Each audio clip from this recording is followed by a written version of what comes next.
Assalomu alaykum. Bugun 10-noyabr. Hozir ko'chat ko'chirdik. Marhama qilingan ko'chatni. O'shani bahorda va tavsiya qilaman. Agar shunaqa shox bo'lsa, tegida bo'lsa, kesib tashlamasligini. Mashincha boylamonlar oddiy uzun boylanadigan 4-5 sm qilib boylab qo'ysa, oddiy shu ip bor.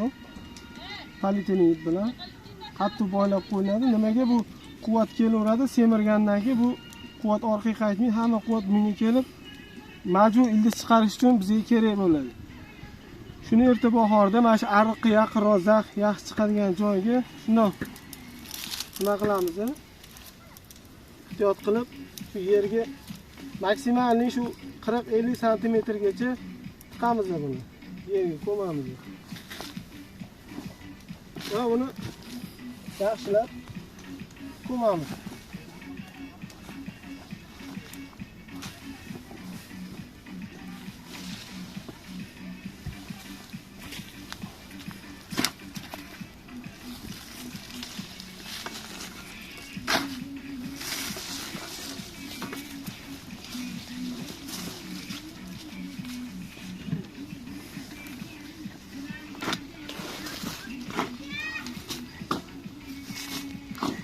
Erta bahorda xudo xolasa uzum ko'milgan bo'lsa, ochgandan keyin qilaveradi.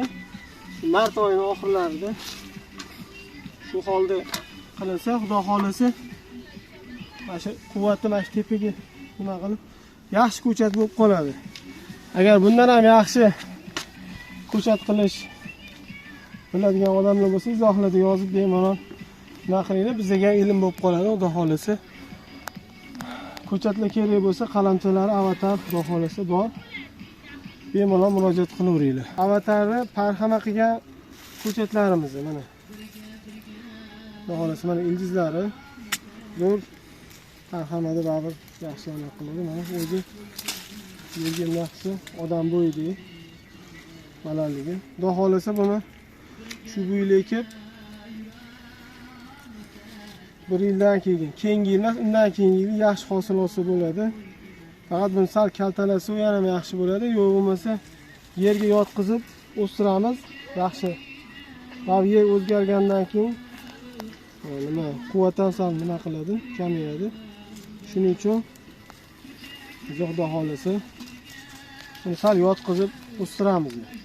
1 yil, keyingi yilga xudo xolasa o'nglab oladi, yaxshi. Yer o'zgargandan keyin davom qilamiz. Bu avatar ko'chatlar xudo xolasa mana shu shoxidan kesib oldik.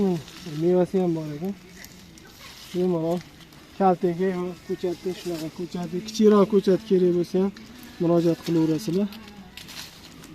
Mana bo'ylari zo'r avatar xudo xolasa.